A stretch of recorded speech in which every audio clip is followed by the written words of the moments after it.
లూకా సువార్త 18వ అధ్యాయము. వారు విసుకక నిత్యము ప్రార్థన చేయుచుండవలెననుటకు ఆయన వారితో ఈ ఉపమానము చెప్పెను. దేవునికి భయపడకయు మనుషులను లక్ష్యపెట్టకయు నుండు ఒక న్యాయాధిపతి ఒక పట్టణములో ఉండెను. ఆ పట్టణములో ఒక విధవరాలును ఉండెను. ఆమె అతని యొద్దకు తరచుగా వచ్చి నా ప్రతివాదికిని నాకును న్యాయము తీర్చుమని అడుగుచూ వచ్చెను గాని అతడు కొంతకాలము ఒప్పకపోయెను.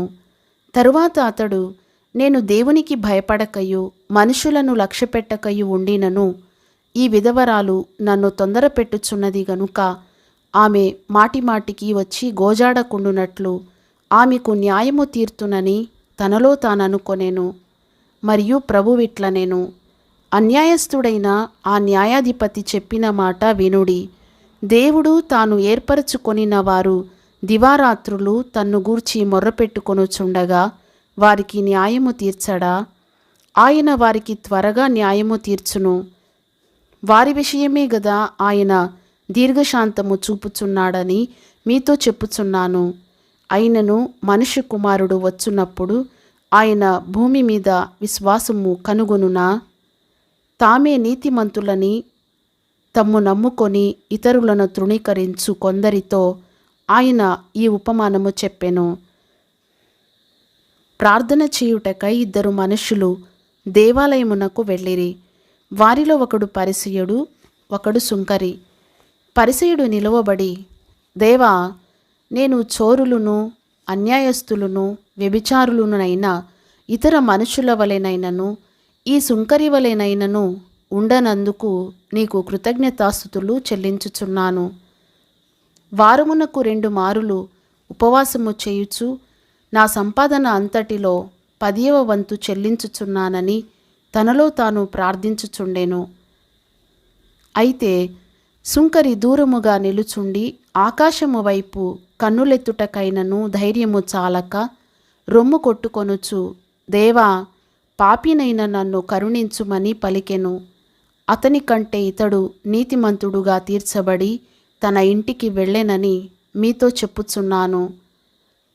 తన్ను తాను హెచ్చించుకొనువాడు తగ్గింపబడుననియు తన్ను తాను తగ్గించుకొనువాడు హెచ్చింపబడుననియు చెప్పెను. తమ శిశువులను ముట్టవలెనని కొందరు ఆయన యొద్దకు వారిని తీసుకొని రాగా ఆయన శిష్యులు అది చూచి తీసుకొని వచ్చిన వారిని గద్దించిరి. అయితే యేసు వారిని తన యొద్దకు పిలిచి, చిన్న బిడ్డలను ఆటంకపరచక వారిని నా యొద్దకు రానియుడి. దేవుని రాజ్యము ఇలాటి వారిది. చిన్న బిడ్డవలే దేవుని రాజ్యము అంగీకరింపనివాడు దానిలో ఎంతమాత్రమును ప్రవేశింపడని మీతో నిశ్చయముగా చెప్పుచున్నానెను.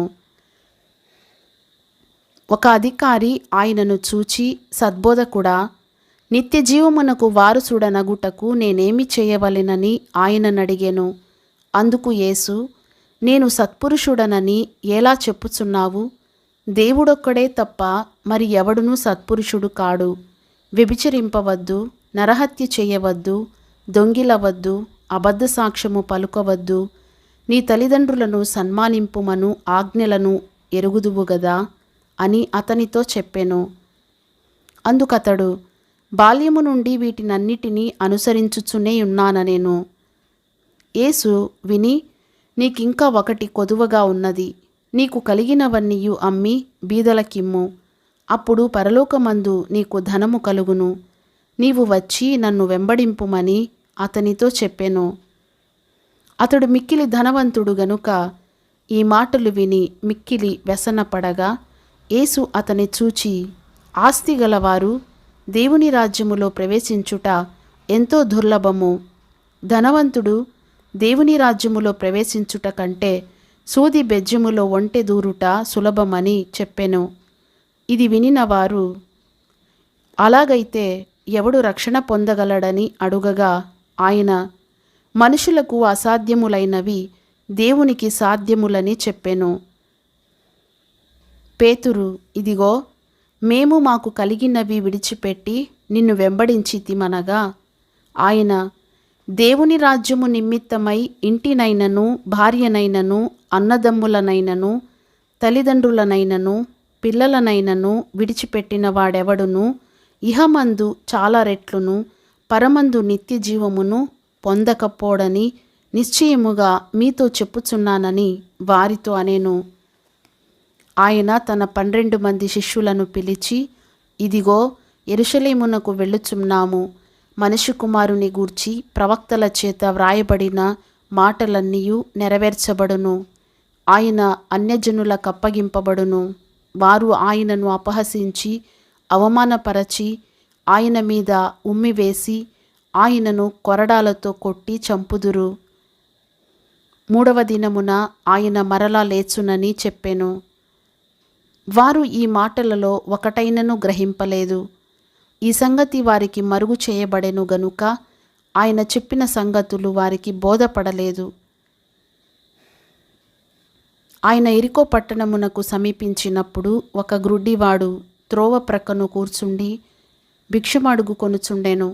జనసమూహము దాటిపోవుచున్నట్టు వాడు చప్పుడు విని ఇది ఏమని అడుగగా వారు, నజరేయుడైన యేసు ఈ మార్గమున వెళ్ళుచున్నాడని వానితో చెప్పిరి.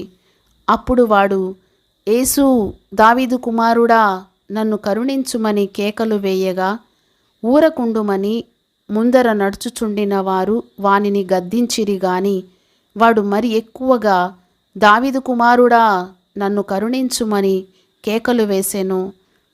అంతటా యేసు నిలిచి వానిని తన యొద్దకు తీసుకొని రమ్మనెను. వాడు దగ్గరకు వచ్చినప్పుడు ఆయన, నేను నీకేమి చేయగోరుచున్నావని అడుగగా వాడు, ప్రభువా, చూపు పొందగోరుచున్నాననెను.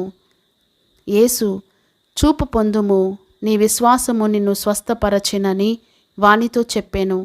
వెంటనే వాడు చూపు పొంది దేవుని మహిమపరచుచు ఆయనను వెంబడించెను.